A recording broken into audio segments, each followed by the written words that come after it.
네, 여름맞이 여드름 고민 상담소를 드디어 오픈합니다. 와! 네, 저희가 감사하게도 에이솔루션이라는 브랜드에서 언니네 피부과 이제 구독자분들을 위해서 제품을 증정하는 이벤트를 했어요. 딱 한 분을 선정해서 그분의 이제 고민도 상담해 드리고 해결해 드리고, 그리고 그분이 속해 있는 학교면 그 반, 아니면 직장이면 그 팀, 이렇게 전부에게 에이솔루션의 토너와 클렌징 폼 2종 세트를 드리는 이벤트를 진행했는데요. 나도 쓸걸. 그래도 우리는 안 되겠죠? 안 돼. 그거 이미 저희 했어요.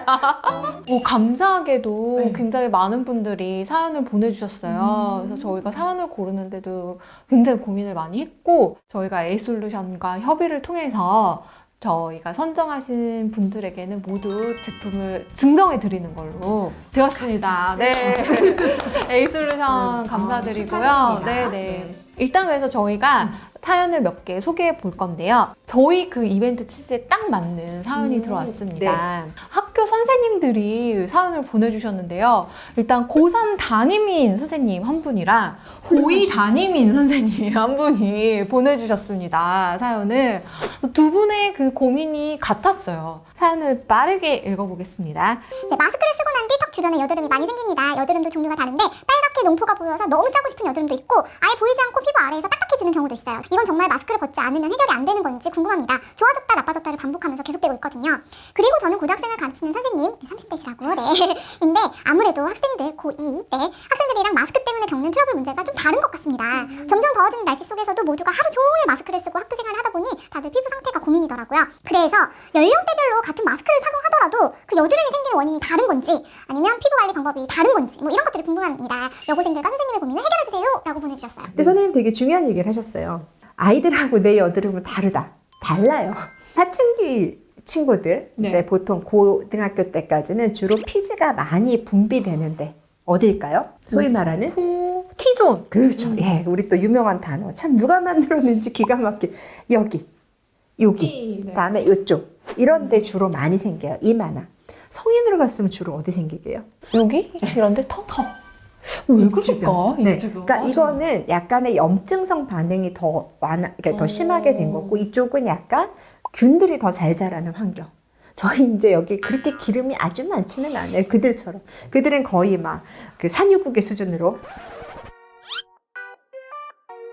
여드름 왜 생긴다고 그랬는지 매번 얘기를 하는데, 첫 번째는 기름이 많이 나와서 피지가 많이 나와서 생기고, 피지가 많이 나오다 보니까 여드름균이 피지를 먹고 사는데 많이 자라게 돼요. 그러다 보면 얘가 염증이 반복적이니까 과각화, 피부가 두꺼워져요. 피지가 나오는 입구에서 피지도 있으면서 여기가 두꺼워지는 거예요. 염증이 반복적으로 그나마 생기니까. 좀 얇으면 톡 튀어나오는데 못 나오는 거예요. 이 친구들한테 저희가 보통 추천드리는 제품이 살리실산이 함유된 클렌징 제품, 다음에 뭐 토너 이런 것들을 권유하게 되는 거예요. 왜냐하면 보통 우리가 뭐 아하, 알파 하이드록시 엑시드, 그다음에 바하, 베타 하이드록시 엑시드라고 하는데, 아하라고 하는 것들은 성분상 되게 물에 잘 녹게 이렇게 꼬리가 있는데 여기에 하이드록시기 OH가 있어요.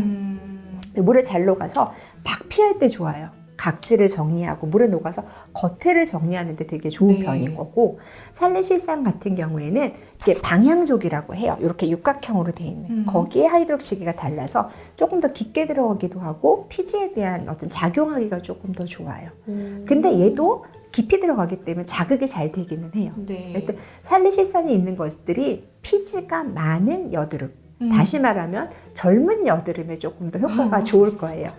보통 희한한 게 여드름의 그 연령대 분포를 보면 성인 여드름을 보통 저희가 이제 18세 이상부터 40세까지 보는데 12%로 똑같아요. 뭐가 12%로 똑같아요? 유병률이 100명 중에 10명은 있어요. 그렇군요. 그래서 이 여드름들은 솔직히 발라서는 잘 안 돼요. 먹어서 되는 경우들이 더 많아요. 항생제를 먹기도 하고, 아니면 여기에 있는 균들을 없애는 약들을 발라야 돼요. 조금 더 어떻게 보면 더 적극적으로 치료를 하는데, 어떻게 보면 그 학생들 같은 경우에는 화장만 잘해도 많이 없어지는 경우가 있어요. 그래서 화장을 잘한다는 얘기는 클렌징을 충분히 잘해주는. 이 친구들이 또 안 씻어요. 보고 있나 딸? 씻자 좀. 아이들이 바빠요. 중간고사 보고, 다음에 내신도 챙기면서 수능도 준비하다 바빠요. 세수를 상당히 대강하세요. 그래도 이 친구가 그러니까 우리 집에 사는 그 친구가 제일 열심히 하는 게 토너를 되게 잘 써요. 그래도 그 바쁜 와중에 여드름이 좀 덜할 때를 보면 저희가 뭐 살리실사 바가 들어있는 그 제품으로 토너를 통통통통 해서 이렇게 닦아내요. 비록 머리에 물이 떨어져도 이건 하고 가요. 그리고 클렌징 폼도 살리실사 성분이 있는 걸로 클렌징을 해요. 솔직히 그 정도만 해도 어느 정도 관리는 돼요. 피지가 제거가 되고. 네. 근데 선생님 같은 경우에는 이거 외에도 여러 가지 치료들을 좀 같이 하시는 게 도움이 될 거고, 특히 우리 성인 여드름 어디에 생긴다고 그랬어요? 여기 입 주변, 턱 주변. 네, 아이들보다 여기 훨씬 많기 때문에 선생님은 몰래 화장실 가셔서 여기 환기를 좀 하셔야 돼요. 습도를 낮춰야 되거든요. 습도가 1% 올라갈 때마다 피지 분비가 10% 정도 증가를 해요. 이 안에 습도가 높아지면 자극 물질들이 훨씬 더 잘 녹아요. 아, 그치. 딱 세균을 배양하기에 네. 딱 좋은. 딱 좋은 거예요. 조건이군요. 그래서 여 안에, 그래서 아까 말씀하신 농포처럼 생기는 거예요. 그러니까 이 세균이 그냥 단순하게 여드름균이 아니라 네. 피부에 있는 상재균 중에 나쁜 애들이 거기다가 균이 막 증식이 되니까 노랗게 보이는 경우가 많아요. 그리고 그게 좀 더 심해지면 흉터가 돼서 딱딱해지는 거예요. 네, 그래서 네. 이거는 초장에 염증을 없애는 약을 먹는 게 오히려 도움이 될 수도 있고, 그다음에 여드름 연고 중에 좀 강한 것들로 그걸 치료하는 게 더 나을 수 있고, 단순히 이 경우에는 폼과 토너보다는 치료. 학생들은 되게 빨리빨리 회복이 되기 때문에 토너를 잘 쓰고 클렌징 폼만 잘 쓰고, 그다음에 일부 너무 심한 데는 약을 발라볼 수는 있지만, 그렇게 두 가지 여드름에 대해서는 성인 여드름하고 청소년 여드름은 좀 다르게 생각해야 되고요.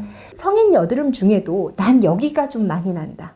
젊은 분들, 그분들은 똑같이 우리 청소년들처럼 토너 쓰고 폼 쓰는, 그래서 피부 관리에 먼저 중점을 두시고, 그 다음에 남은 염증에 대해서는 약을 바르는 방법으로 시도를 하시는 게 좋고, 이쪽에만 있는 분들은 조금 더 적극적인 치료를 해야지만 흉터가 잘 안 났고요. 네. 네, 그렇습니다.